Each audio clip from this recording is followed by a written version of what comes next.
Hi, this is Ernie Witt. You're listening to Toronto Mike. What up, Mike? Toronto. VK on the beat. Check.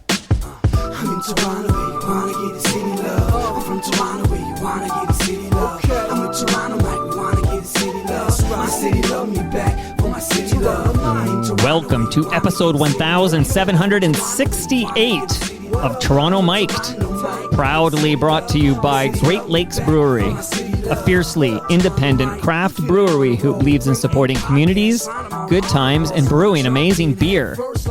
Order online for free local home delivery in the GTA. Palma Pasta. Enjoy the taste of fresh, homemade Italian pasta and entrees from Palma Pasta in Mississauga and Oakville. Toronto's Waterfront BIA. Check out what's happening on Toronto's waterfront this autumn. Blue Sky Agency, the official distributor of Silent's quiet, comfortable, and customizable office pods. Create sanctuary within your workspace. RecycleMyElectronics.ca. Committing to our planet's future means properly recycling our electronics of the past. And Ridley Funeral Home, pillars of the community since 1921. Today, to discuss the inaugural Waterfall Festival, it's Tim Kocur, the Executive Director of Waterfront BIA, Ilana Altman, the Co-Executive Director at the Bentway, and Deb Wilson, VP Communications and Public Affairs at PortsToronto. I'm out of breath. Welcome, everybody. Thanks for having us, Mike. Great to be here. So I can't wait to get to know you better, Deb and Ilana, but I'm going to just open this episode by addressing Tim Kocur on a couple of key things. One is, Tim, you're saying your surname incorrectly. It's not Kocur, right? Well, I am quite often told by my Polish friends that Kucha is like large cat in Polish, but my family's been pronouncing it a different way for a couple generations now, I guess. Okay, well, you can pronounce it any way you like, but I'm thinking of Joey Kocur of the Detroit Red Wings. Any relation? Okay. Yeah, any relation to Joey? Not that we're aware of. No, big fan though, even though he was on the Red Wings. The Murder City Dead Things. Okay, Tim, where in the world are you today? I wanted to get you in the basement. Where are you? I'm actually in Washington, D.C. I promise I will be back Saturday morning for the start of the Waterfall Festival and all the series of events then, but I'm in D.C. because I'm at the International Downtowns Conference, where we're announcing this week that the conference will be in Toronto next year at the Westin However Castle on Queens Quay, and hopefully we'll be hosting more than 1,000 people from downtowns around North America and around the world. So I'm being very nice to people, encouraging them to come to the conference again next year in Toronto. That's amazing. So I will just let the listenership know, if you drop in and out, it's because you're in a busy hotel in Washington, D.C. But congratulations that we're going to host next year. We're going to have the World Cup and we're going to have this downtown conference. Yeah, hopefully a good year to showcase the city of Toronto as a waterfront city too, although we'll be hosting with all the Toronto downtown BIAs. They'll be doing tours of the Path and the Financial District and St. Lawrence Market, now all over Distillery District. Great city to tour. Amazing. I got married at the Distillery District. So let me know if you want me to make a keynote address or something. Deal. So I want to check in with Ilana and Deb. I love it when we have fresh meat, new people to chat up on Toronto Mike. But I want to thank you, Tim, because, not just you, Tim, the awesome people at Waterfront BIA for your partnership this summer. Thanks so much, Tim. What a great summer I had talking up all the events on the waterfront in this great city. You're very welcome. Thanks for promoting us. And today, I mentioned this in the intro, we're going to really dive into the inaugural Waterfall Festival. But just before we get into those details, I'd like to learn a little more about Ilana Altman. So, Ilana, hello and welcome to Toronto Mike. Hello, thank you for having me. Give me a little vibe. What are you up to at the Bentway? I love what's happening at the Bentway. It's no secret on this show. I often meet fellow FOTMs at the Bentway. Just give us a vibe of what you're doing over there and how you ended up in that role. Today I feel like what aren't we doing at the Bentway this fall, because it's just jam-packed with exciting events in the next little while.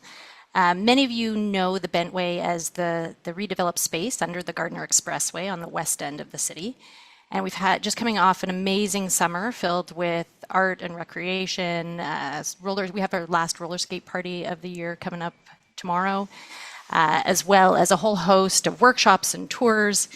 But we are really looking forward to the fall because we have a number of signature events that are launching in September and October, really kicking it off with our event as part of the Waterfall Festival called the Lake Story, which I know we're going to be talking a little bit more about.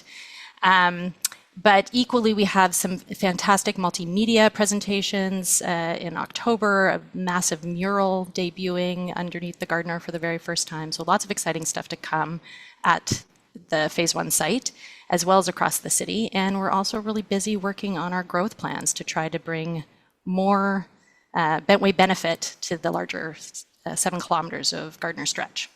No, I love what you're doing at the Bentway. So kudos to you and the team there. Thank you. Deb, you got this big title, VP Communications and Public Affairs at PortsToronto. What are you doing over there, and how did you end up in that pretty awesome role? In that role, yeah. Well, to be honest, I came out of the media world, so I came out of your world. But media is pretty small these days. So I've been at PortsToronto for just over 10 years now. PortsToronto, for those of you that don't know, it's basically the Toronto Port Authority. We own the Billy Bishop Toronto City Airport, and we own the Marine Port of Toronto that's at the east end of the harbor. I'm kind of here as an enabler for a lot of the great stuff that's happening on the waterfront. And, kudos to Tim and Ilana, who sort of bring a sort of vibrancy to the waterfront. PortsToronto has been on the waterfront for more than 100 years. We kind of built the waterfront through landfill and other activities. And then Billy Bishop Airport, obviously, I think most people know Billy Bishop, have flown through Billy Bishop. And so I'm just sort of here as, a supporter of some of the great work that's being done on the waterfront to make it a world-class destination and make sure that people come to it. And I think what's really cool about the Waterfall Festival is that it's purposely being done in an off season. So I think it's a no-brainer to come down to the waterfront in the summer. It might be more of a stretch in the sort of fall and the winter. And I think that's what this is trying to do, is to encourage people to come down on a, maybe not a hot summer day and just see what the waterfront has to offer. Amazing. So we're going to get Tim to kick us off because I've got Waterfall Festival questions and I want to hear all about it. By the way, for the listenership, you can go to waterfallfestival.ca and you get a full map there. All the events, we're going to talk about a bunch of them now, but the markets, the art, the activities, it's all right there. Waterfallfestival.ca. But since we're talking about the waterfront and it's September 25th, we're talking in the afternoon. This is not for you, Tim, because you're in Washington, D.C., so you get to miss this. But I just want Ilana and Deb to know I have an event, TMLX 20, the 20th Toronto Mike Listener Experience. It's happening at the GLB Brew Pub at 6 o'clock today. That's Jarvis and Queens Quay. You could probably walk there. All right. Hop, skip, and a jump away. Tell Troy we said hi. I said hi. So Troy was just here to record an episode of Between Two Fermenters. He was just here, and he is going to pop in. I think he's popping in because he likes to talk to Steve Paikin, and Steve Paikin he's going to be there. So I think that's why Troy is going to be at the TMLX 20. But no pressure, but I'm just letting Deb know and Ilana know that if you showed up, you get a beer and some food for free. All right, I'm in. Yeah, that's a pretty good invite. We had Deb at free beer. And also, Tim, just before we get back to you, I just want to let the listenership know before I press record, I'm wearing my Toronto tee, but it's not like it's a faux retro, like they recreated it. This is not my tee from the 80s. I wish. And we were talking about Ziggy could spot me wearing my Toronto tee. She could give me a prize pack. And then Deb said something about CFNY. And I realized, Deb, you should be listening to Toronto Mic'd because we talk so much about the old 299 Queen Street West City TV environment. And we talk so much about CFNY. You need to subscribe and listen to this podcast. Absolutely. Anything from the 80s is my jam. I feel so sorry for the kids of today, having never been a child of the 80s and all the great stuff we got to do and the permissions we got and the dangerous things that we did. And yeah, for sure. CFNY and City TV were institutions. Were you a big fan of the Spoons? Yes, absolutely. Yeah, we still have a great Canadian music scene, but I think certainly during that day and age, we had some really Platinum Blonde. I still love Platinum Blonde, guilty pleasure. So yeah, it was Queen Street West was a great vibe then. Oh my God! So you've come to the right place. Just Yeah. going to shout out birthday boy Rob Pruce. He's the keyboardist for the Spoons. He turned 60 yesterday, and Rob will be here in early October for Toast. So happy birthday to Rob Pruce. Deb, I bet you had a poster of Rob in your bedroom wall. Probably that. I think more Duran Duran, Depeche Mode, but certainly the Spoons were a favorite. All right, now that I've got, my birthday wishes to Rob Pruce, I want to hear how the Waterfall Festival came to be. Tim, tell us, this is the inaugural festival, so a lot of Torontonians listening aren't familiar with this. What is the Waterfall Festival, and how do I say it? Do I say Waterfall Festival, or do I say Water/Fall Festival? Let's hear from you, Tim.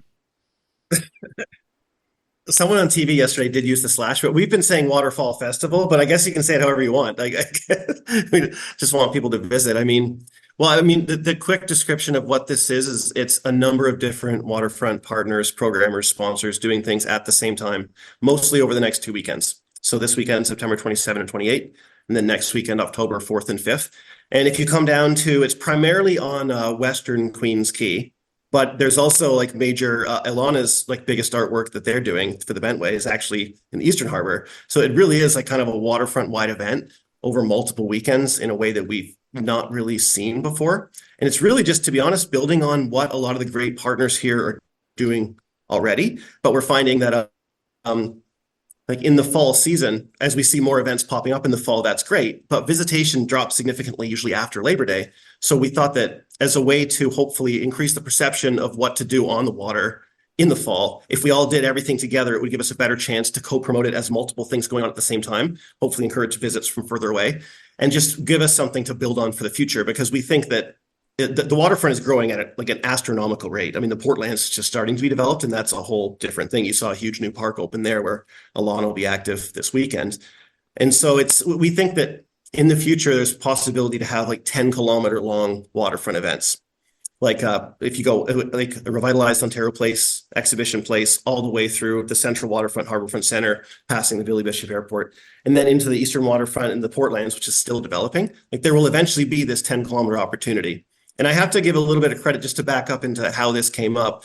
There at Waterfront Toronto, who's also involved with a number of events during the next 2 weekends. They have a man named Jeff Ross who works there, who's kind of an events expert, and he had been sort of doing some research, we'll call it, into like what are the best events in the future? How can we utilize all this new investment in like new parks, new buildings, and leverage that into events wins? And so he brought this concept, the kind of gold standard for a fall shoulder season event to draw like international visitors from other countries, is this event called Vivid Sydney in Australia, where post their Olympics, they were looking for ways to keep bringing international people to come during the off season.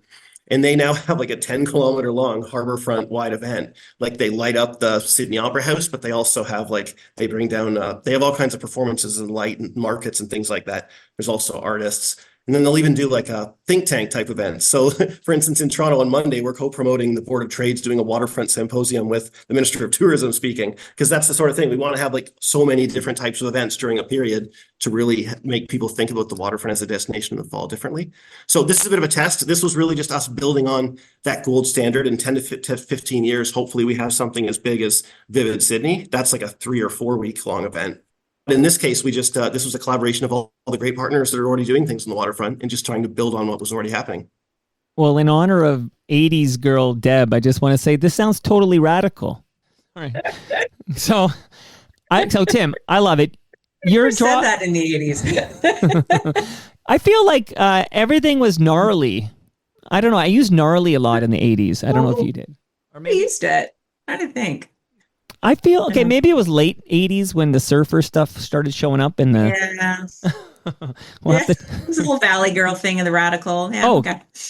Gag me with a spoon. This was the Moon Zappa. What was her Moon Unit? Or is it Dweezil? Dude, we're hijacking your thing. We're now going to turn this into an 80s retrospective show. So Tim, one last thing from you, and then I can't wait to get to Ilana, because I have biked to Bidasige. See, it took me a while. Like, I wanted to pronounce it properly. I practice because it's such a cool park. So I can't wait to talk about Lake Story with Ilana. But I just realized, like a light bulb going off in my head, Tim, that the name Waterfall Yeah, there's a waterfall, but I don't think there's any waterfalls in our waterfront, but there are waterfalls, but this is water/fall because it's on the water and the season is fall. Right? So clever. Tim's speechless because it's such a great observation. Okay, Ilana, let's hear your voice for a little bit. And would you mind sharing with me some more detail on what I understand is kicking off this inaugural festival? It's a lake story. Yeah, I couldn't be more excited to tell you about this project, which has come together in a really short period of time, but I think is one of the most ambitious projects that Toronto has ever seen. At the Bentway, we really believe in the importance of connectivity, and normally we're doing that by trying to remove physical barriers like the Gardiner and stitch together Toronto's city to the north and its waterfront to the south. But we also really believe that programming can play an important role in connecting people and partners and places. And so that's why we were so compelled by Tim's vision and, truly are really inspired by the work that people like Tim and Deb do. They are the great connectors of our city. We can't underestimate the importance of connecting people. It's not always the physical improvements that you're making. It's the way that you're uniting various partners. And that's what this Waterfall Festival is really doing so successfully, is it's bringing all of the people who care about our waterfront and work day to day to make it special to really showcase its possibilities. But I think, and Tim, you can tell me if I'm wrong, but based on the Bentway's track record of delivering large-scale, successful public artworks, and knowing that we really believe in the power of public art to play this connective role, a number of waterfront partners approached us about doing a large-scale project for the Waterfall Festival. And of course, I was bold enough to put up my hand and say, well, if we're going to have a festival on the waterfront, we got to do something on the water proper. Like the water, it's got to be the creative canvas, knowing nothing about delivering a project on the water. So I have learned that it is a complicated canvas, but I still believe that it is one of the most inspirational places that we can be working because of the incredible work that people like Ports and the Waterfront BIA and Waterfront Toronto have done to make our waterfront more beautiful and accessible and welcoming. We are waking up to the fact that we are a city on the lake, and our identity really stems from the lake itself. And so knowing that was something that we wanted to try to express to the greater city, we reached out to an artist who we had been following for some time by the name of Melissa McGill. And we first became aware of her work because she did this incredible project in Venice called Red Regatta, where she sailed with 52 Venetian sailboats, all carrying red-colored sails, to draw attention to this very important tradition of sailing in Venice, but a tradition that was slowly being erased by climate change and over-tourism. So it was really a project about giving visibility to this tradition. And knowing that she did these incredible participatory works and was a water storyteller, we really wanted to see how she would understand Lake Ontario. And so she came for her first visit to Toronto in January. The lake was frozen. It was the depths of winter. And between then and now, she's conceived of this incredible project called The Lake Story, which really brings the identity of Lake Ontario to life through color and community. So she's worked with a local dye maker by the name of Jason Logan from the Toronto Ink Company, and they have foraged materials from across our waterfront, natural materials like algae and goldenrod, materials also like clay and rust, and they've turned them into these gorgeous natural dyes and used them to create silks that range from about 12 feet to 15 feet in length. And collectively, about 500 volunteers are coming together in 120 canoes to paddle this beautiful color field across Bedazagay's New River and into the Eastern Harbor. And so we'll be able to see Lake Ontario in a way we've never seen it before. But I think the thing that's most special about this is that it's as much about the people who are in those boats, who are giving of their time and their energy to making this project possible, as it is the colors themselves. Very excited. No, Ilana, I got to say, I spent a lot of time. I live near the lake, more in the west. Shout out to New Toronto. But I bike that waterfront. I bike that Martin Goodman Trail every day. I'm about to go bike to the GLB Brew Pub at Jarvis and Queens Quay right after this recording. I love the lake. geez, I spent, it's a fun fact because I'm curious where we go to see this pretty awesome choreographed canoe performance. Like, it sounds amazing with the colors and everything.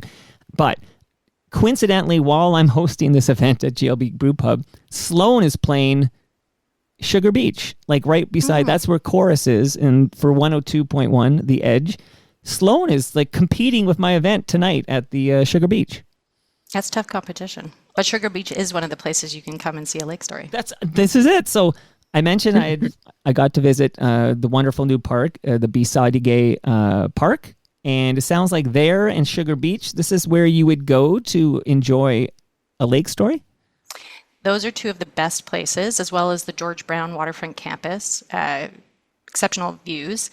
The amazing thing is this is a project of scale, right? 120 canoes is carrying, a significant number of these beautiful silks. So you'll be able to see it from quite a distance. But I think Sugar Beach is a great place to see it, as well as Bisadigay Park. And there's lots of opportunities to see it this weekend. We have 2 performances a day on the Saturday and Sunday at 11 a.m. and 4 p.m. But in case you're out of town this weekend and you can't miss it, there's going to be a film, the making of a lake story, that is going to be shown at Harbourfront's Amphitheatre on Nuit Blanche. So you can come down to the Central Waterfront the following weekend and learn more about the project and see gorgeous drone shots of the paddlers making their way across the water. So the start times on September 27 and 28, we're talking 11 a.m. and 4 p.m. for a lake story. That's right. Okay, here's another mind blow for you, and then I got some questions for Deb. But so I mentioned Sloan is competing with my event tonight at the Waterfront because that's the coolest spot in the city. And of course, I'd be remiss if I didn't point out Sloan's in this very basement I'm sitting in right now tomorrow. So I know. Well, when I say Sloan, I'm getting Jay Ferguson and Chris Murphy, which is half of Sloan, but I think this is the more vocal half I'm getting. So that's tomorrow's episode of Toronto Mic'd. Jay Ferguson and Chris Murphy from Sloan, and I can, shake my fist at them for competing against my event, the 20th Toronto Mic'd Listener Experience. So there you go. Fun facts there. I was reading recently on the Ringer Sports and Culture website, their music critic thinks that Sloan is the greatest rock band of all time, and he's not joking. Is he Canadian? You know what? I don't disagree. I have multiple Sloan records. He's not. I think he's very American.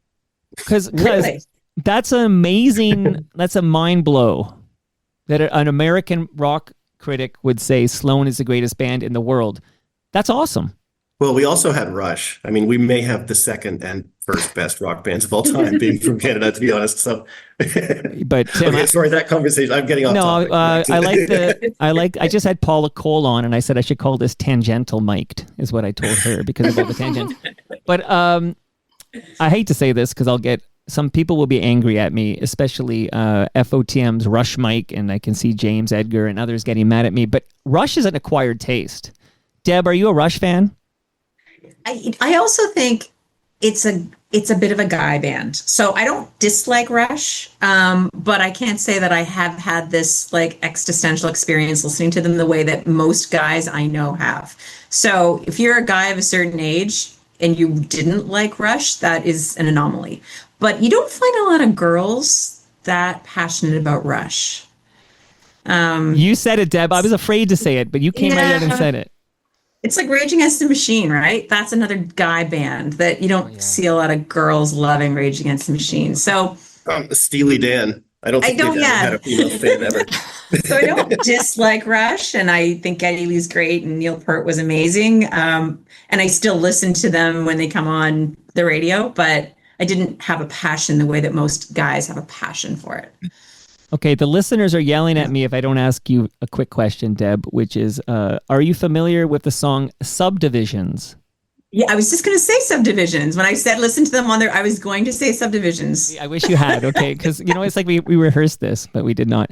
But this is I'll be brief, listeners. Lauren Honickman was just over here, and he said I spent too much time on this topic, and then I timed it with a stopwatch, and I determined I spent a whole 6 minutes on this, so I'm going to give you 60 seconds to say. Okay. There's a voice you hear in the song Subdivisions that goes like this. Subdivisions. subdivisions. I might have it here. I have it here. And then, I know exactly what you mean. okay, do I have it loaded up? Do you think I'm that organized? Okay, I do. This will be 11 seconds. Okay, here we go. Okay. Subdivision. In the high school halls, in the shopping malls, conformably cast out. Subdivision. In the basement bars. So that's like AI removing the instruments and just bringing up the vocals. Yeah. I believe it with all my heart that is a sample from a City Pulse newscast, and that is the voice of Mark Daly. 100%. Now that once you said it, it's like, now that you've said it, I hear it. As soon as you said City TV, I was like, yeah. Deb, I'm weeping over here. Oh, I think you're right. Well, the official word from Rush is... Listeners, tune in again next week for the Waterfront Music Opinions Well, but how did we find out? Well, the You official... need to look at liner notes. No, because the official line from Rush is that's Neil Peart, okay? But I believe because that was a Moses property, Chum City property that they sampled, I think they've decided that their story, and they're sticking to it, is that's Neil Peart. But I do not believe the official stories. So dare I say I'm a subdivisions truther. Yeah. Have you noticed that all conversations today have gone back to City TV? Well, all roads it's my begin to start t-shirts. and end with City TV today. It's my t-shirt. Okay, so back to the inaugural Waterfall Festival, and it's the kick it off. This is amazing. So great work, the good people at the Bentway. Ilana, you should take all the credit there. A lake story. I can't wait. This Melissa McGill story about Venice and everything and the colors. Like, I promise you, I will bike over and witness this for myself and report back. I can't wait. I love what they did with Bidasige Park. I think that development is something we need, and I love the improvements in the Portlands. I know that you guys are partners at the Waterfront, BIA, but I mean this anyway. You give me a truth detector test or something, I'd pass it with flying colors. But let's hear a bit from Deb that's not City TV related, if that is even possible at this point. I got nothing. Sorry, I'm out. PortsToronto. And then we will get back to, I want to talk about some of the other cool stuff happening with this inaugural festival. But PortsToronto, just what is your perspective on the Waterfall Festival, this inaugural event? Because you're a longtime supporter and sponsor of waterfront events at PortsToronto. Yeah. Well, I think the perspective I have is what the waterfront used to be, which was a place you didn't necessarily want to go. So, the waterfront absolutely has an industrial past. And, again, bringing everything back to the 80s. In the 80s, this was not a place you wanted to spend a tremendous amount of time. But the waterfront now is having a moment. I mean, there has been significant investment in parks and green spaces and entertainment. And so, my role in all of this is very much as an enabler. I'm not the creative force, not by a long shot. I am just the person that represents the organization that sees what the Bentway is doing and what Waterfront BIA is doing and wants to be able to do more of it. So, it's just about trying to be a community partner and getting these kinds of activations working. And I think that, I do think it's genius to think that let's invest in something in the fall when people aren't necessarily thinking of the waterfront. And then they'll see that it actually can be a great destination year round.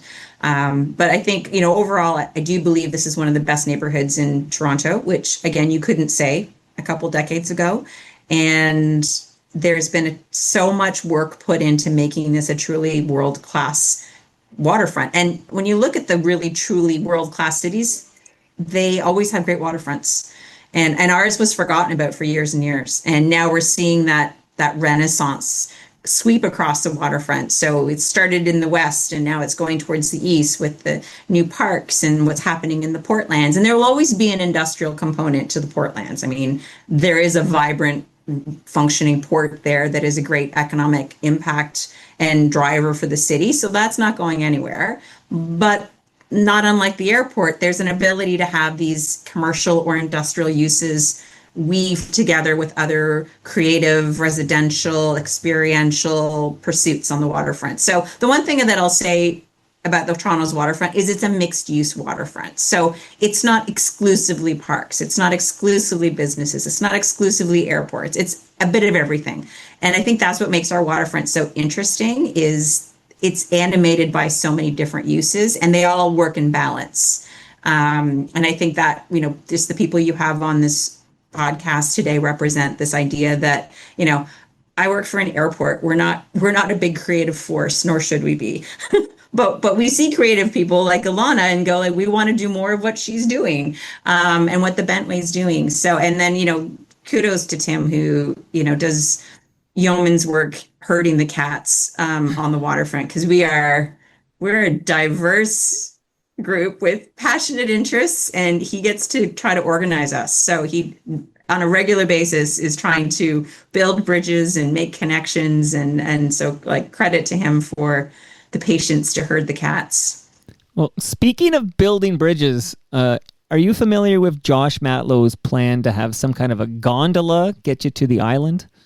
Yeah, there's been a lot of talk about getting to the island. I mean, our ferry system, the city's ferry system is, in need of some a deep look in terms of its efficiency and what have you. So I know there's a lot of different approaches. There's a bridge again across the Eastern Gap. There's a gondola. There's all sorts of things. So I do think it would be nice to have some sort of I guess reliable access to the islands, because the ferry's challenging in the winter and the ferries are old and aging. Because the Toronto Islands are just a stunning space and not always easy to get to. I'm digging this gondola idea. As long as I can fit my bike on that gondola. That's the deal. Some cities do have them. So they're, we during the C&E we get them. We have them. Of course. They're equally talking about a gondola from the new X Place station to Ontario Place. So maybe this is our primary way of public transportation in the future. Yeah. It sounds like it'd be environmentally friendly. Right? Like I think this would be something we need to explore. I know this is more of a topic. I have Ed Keenan on every quarter, and we kind of cover this kind of ground. But let's not laugh away this gondola idea. It sounds pretty cool. Mike? Yeah. Can actually, on the conversation of getting people around the harbor, as the harbor expands as a destination and more people are living all around the harbor, including the Portlands, I think one thing that I actually like to hear Deb's perspective on is marine transit, because there's actually a plan. It was in the paper recently, so I think it's public, that there's a hopeful plan to have another place the water taxis can dock at the Portlands. So basically for events like Waterfall, that would actually make it way, way, way easier to get between Harbourfront Centre or the malting silos near the airport to Bosque Park, where Ilana is, because that new park will be better connected in the future. Like in 2027, 2028, Waterfront Toronto and the city are building a new pedestrian bridge from Queens Quay straight to that new park on the Portlands. But with that not being there, you now have to go an extra kilometer to get there. So I guess I should be throwing this to Deb for her opinion about how people are going to move around the water in the future. Yeah, no, it's a good point, because we've in the last couple of months, Ports Toronto has been pretty active in trying to encourage the city and other waterfront stakeholders to look at the harbor a little bit more closely. I think we've done a tremendous effort on the land side of the waterfront in terms of developing parks and other spaces, but the harbor is still fairly underutilized. And yes, we have ferries that run back and forth to the island, but we don't really have, with the exception of water taxis, we don't really have a marine transit system. So that's something that actually Ports Toronto is speaking at the Toronto Region Board of Trade on Monday, and that's one of the things that our CEO RJ Streenstra will be talking about, is using the harbor more efficiently and utilizing it better. So there's so many harbors that, Sydney Harbor and harbors in Hong Kong and even Vancouver that do a great job of having, sea buses and water taxis and marine nodes that connect neighborhoods. So, you're in the West End, you could potentially jump in some sort of a sea bus that would get you downtown, and you would bypass. As a city, we're absolutely trapped right now with the congestion and the traffic. I've never seen it this bad. It's what we all talk about. We as Canadians are no longer talking about the weather. We're talking about traffic all the time, right? So it gives, if for no other reason, it gives us something to chat about at cocktail parties, but it is debilitating the city. And we have this beautiful harbor that could be a source of great connectivity to all sorts of things, including activities. Well, I was talking about Venice earlier, and when you go to Venice, you take public transportation because it's one of the best ways to see the city. It is the destination, it is the attraction in and of itself, and that's the promise of a system like this. It's not just for people who live here to get from A to B. It's a draw to the waterfront to really get out and to look back at the city and to recognize ourselves from the lake. I have to say, I was younger in the 80s, I think, than maybe some other people on this call. That's for sure. But you were alive, right? But I was alive, and okay. I remember that like you didn't swim in the water in the harbor, and as Deb said, it wasn't like the big attraction to go down. And the amount of change that we have seen is staggering, to the point when we put out a call. Like I'm just starting to really learn about everything that happens on the waterfront as a Torontonian. And when we put out a call for 500 paddlists, the response we got was amazing. We had more people volunteer than we even had spots. Like the paddling community is real. The people who get out and experience recreation, participate in recreation on the waterfront is a huge and growing community. Like I think we're really starting to embrace the harbor in many ways. And the transportation system is the next obvious opportunity. Now and then we have FIFA coming next summer, which is going to be a real point for us, I think, to really get some of these systems and programs we're up and running, because the whole world will be looking at us. See, I like it when we host the world, because I remember the infrastructure we got for the 2015 Pan Am Games, for example. Like as a cyclist and somebody who loves going to the waterfront with his family and everything. I mean, Trillium Park, I think, might have been part of that. I don't know, but I love Trillium Park. So kudos to whoever designed and implemented that there at the beside Ontario Place there. But yeah, one quick note about the 80s is 100%. We were told, don't swim in the lake. Like I grew up, I think at some point we corrected whatever was dumping into our lake that was making it dirty or whatever. And now I hear we have very clean beaches. And I do swim in Marie Curtis, which is actually the very west end, and then Sunnyside Beach, which we had a great Jeremy Hopkin episode of Toronto Mic'd about. We celebrated his birthday recently. And shout out to the Great Lakes Beer Sunnyside IPA, which is coming back next spring, and I like very much. But yeah, the Queens Quay bike trails and Trillium Park, and what's happening with the Portlands now with the new bridges and the new paths and the new park that we've been talking about.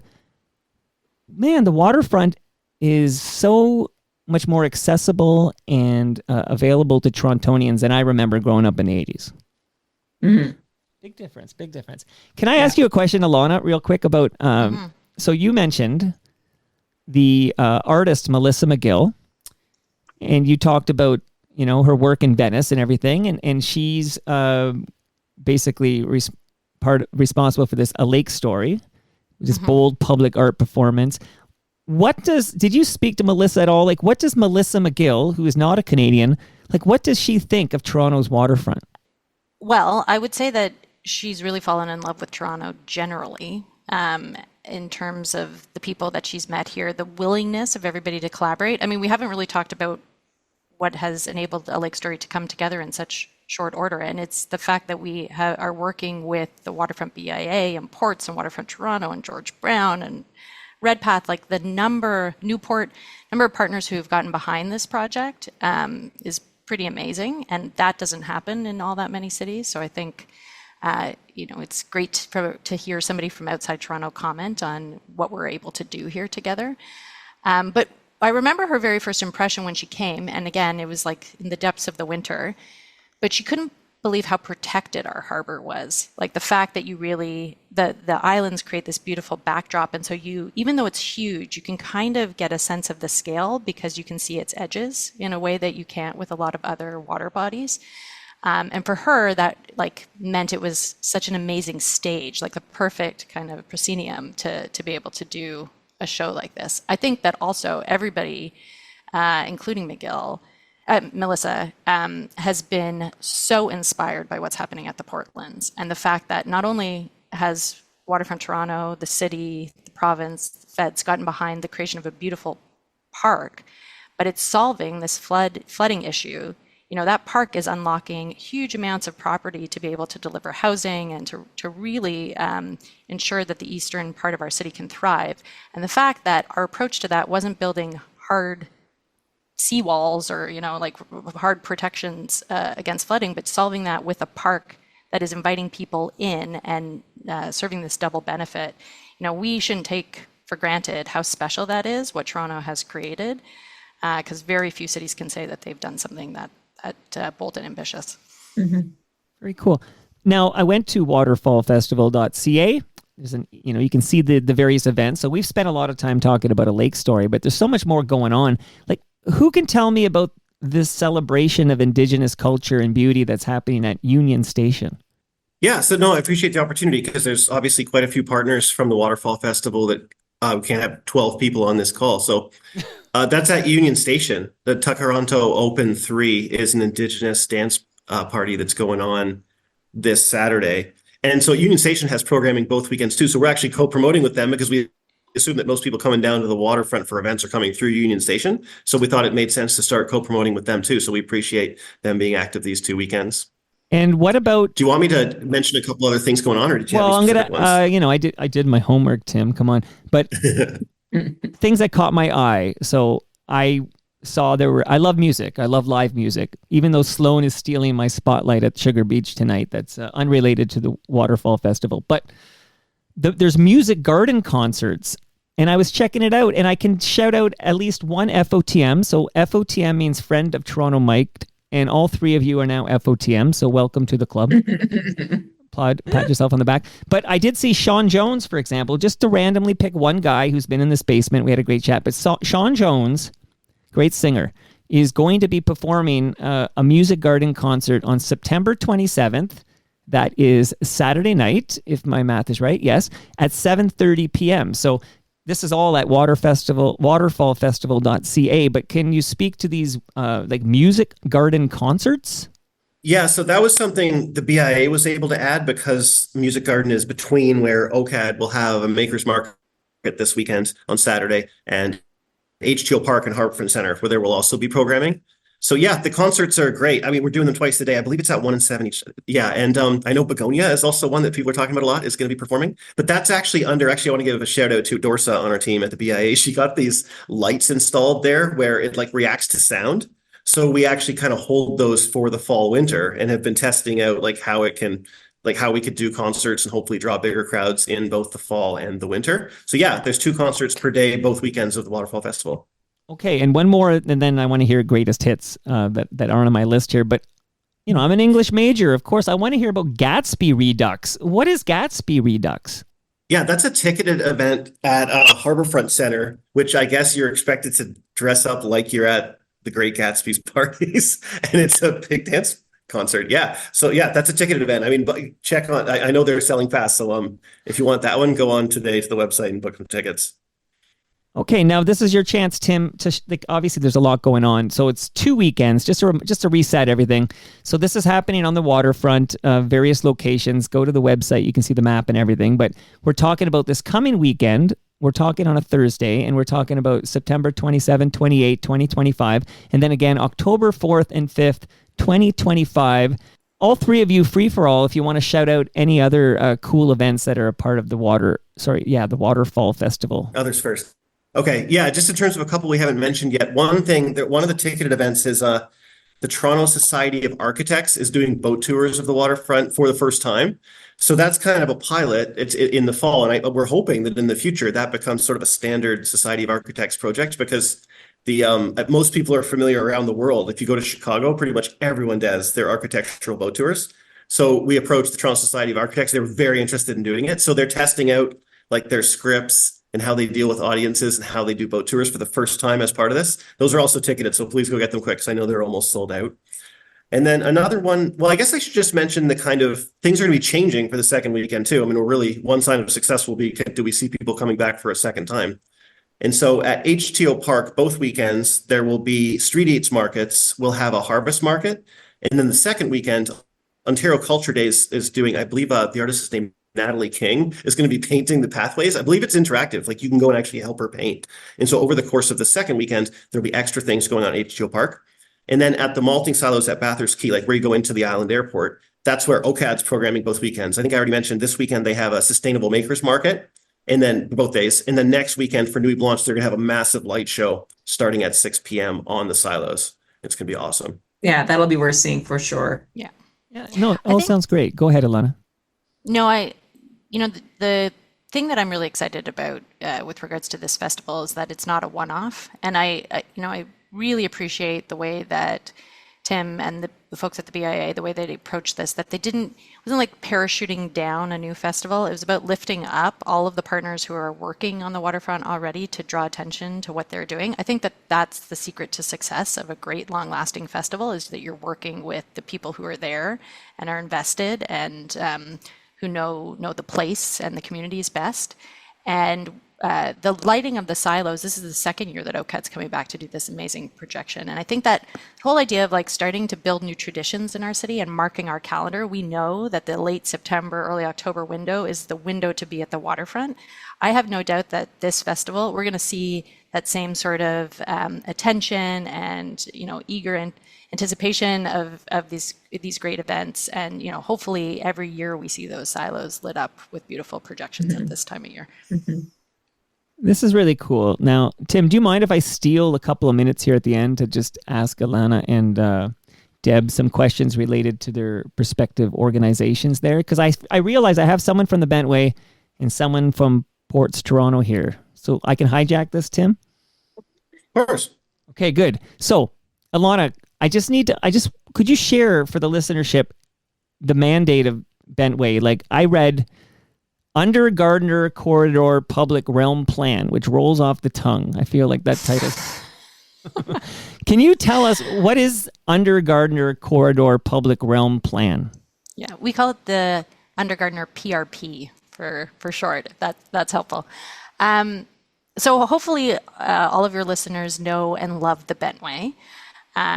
Obviously, we're an organization that has been created to guide the development of the spaces below the Gardner, transforming a transportation corridor into an integrated part of our city and a public realm and a destination in its own right.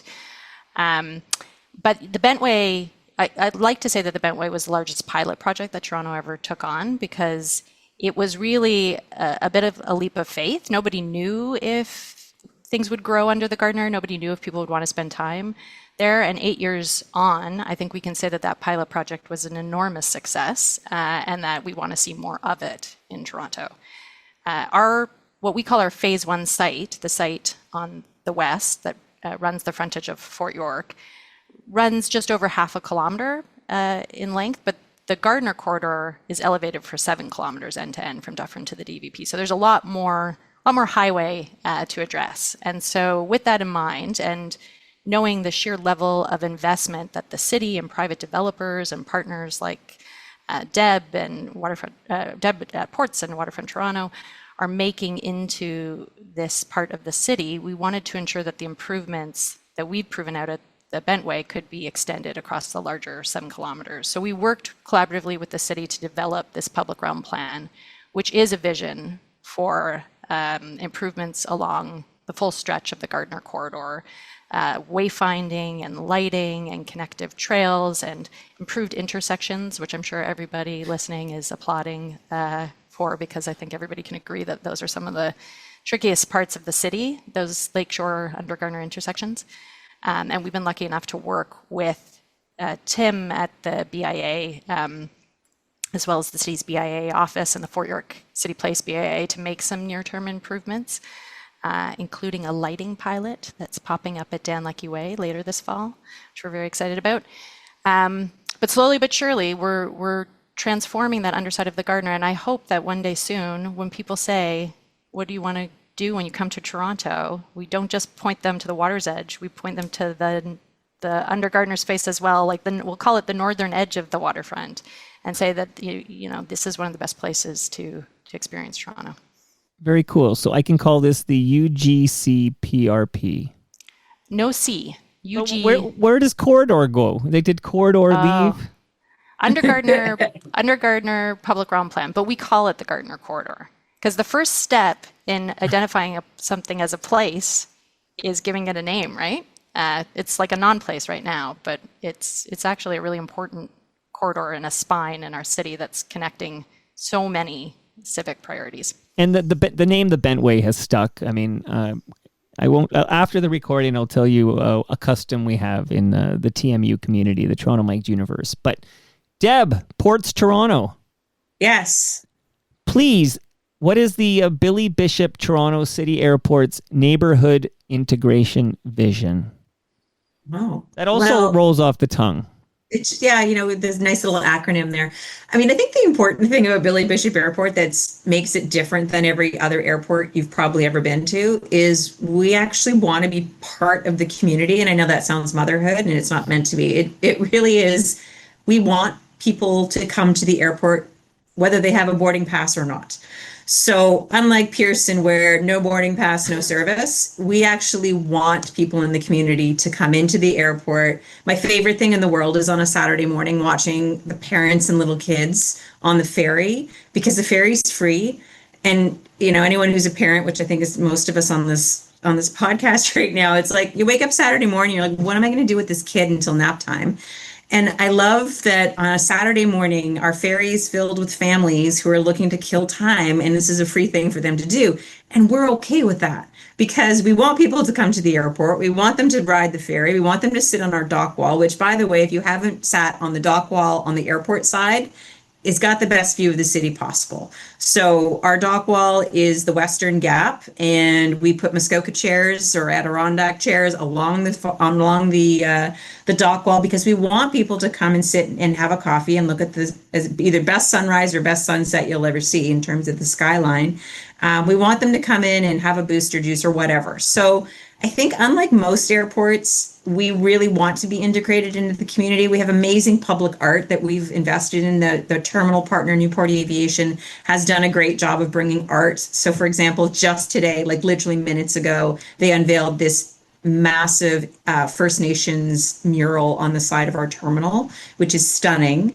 There's all sorts of Indigenous art and sculpture. We have a perspectives program in our tunnel. So I don't know if anyone's ever taken the tunnel to the airport. It's the way 90% of our passengers arrive and depart. We put a huge public art gallery in that tunnel. So as you're walking the 400 meters down the tunnel, you can look, and that's a call out to artists from Toronto. So we have actually Tim's is on our curatorial board, and so he's among the people that choose this artwork, and it's all just local artists and a great place to showcase your art with 2 million people coming and going a year. It's a great place to get your art out there. So I think that the integration, it's certainly not a sexy name, but it really does speak to the fact that unlike every other airport, which is secure and cloistered away and no ticket, no service, Billy Bishop is about come in, and whether you get boarding passes are optional.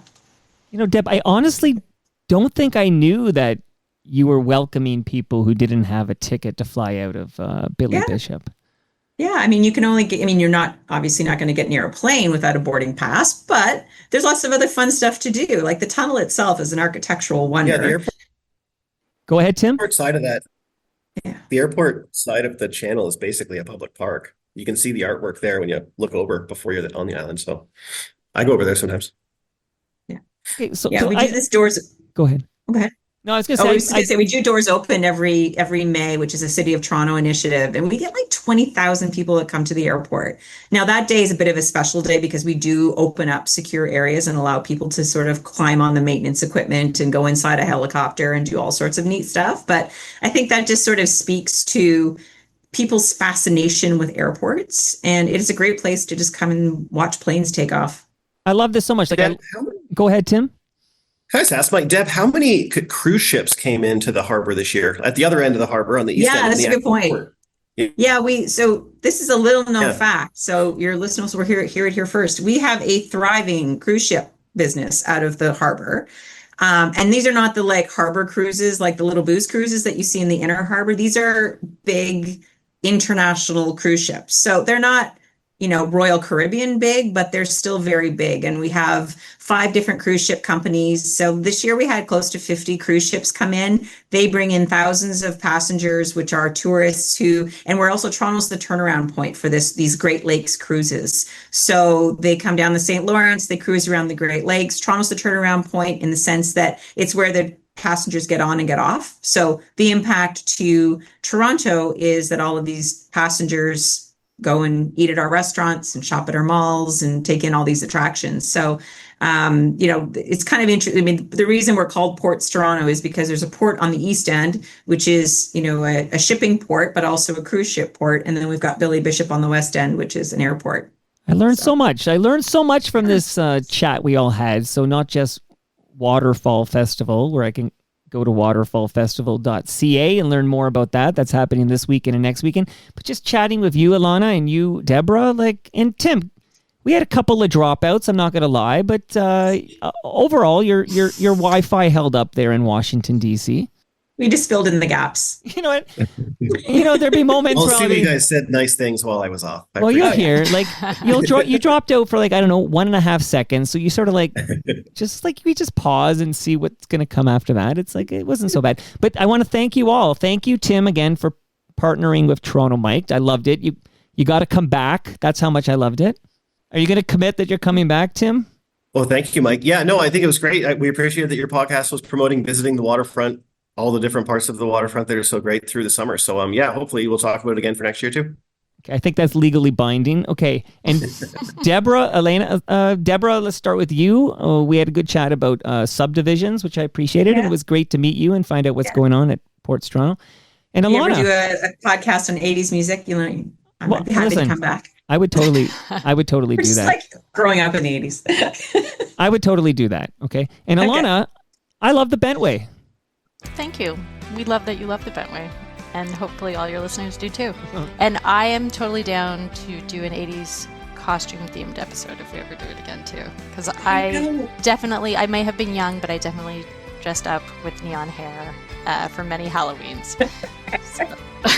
I bet you dressed up as Cyndi Lauper for Halloween. Yeah. There were many a Cyndi Lauper inspired costume. Loved this very much. So thank all three of you. Thank you for doing this. And I hope all of Toronto, and you said Tim, you said this is international, right? We have people coming from other countries to check out your Waterfall Festival. Well, I don't know about that yet. I mean, that's the long-term goal. We know that Vivid Sydney is an event. Think big, Tim. I think they're going to come. That is, to be quite frank, I mean, a lot of the collaboration, I think, for all of us partners on this call, plus the others, is to see how this goes and see how we can do it better in the future. Because to do the really big events that attract the international tourists, you usually have significant government investment. And so I think we're trying to show evidence that there's investment or event potential to continue investing in for all of us, but also for other hopeful partners as well in the future. Awesome. I hope Toronto gets their butts out and checks this out. Something to do on the waterfront this fall. Thank you, guys. Thank you, Mike. Thank you.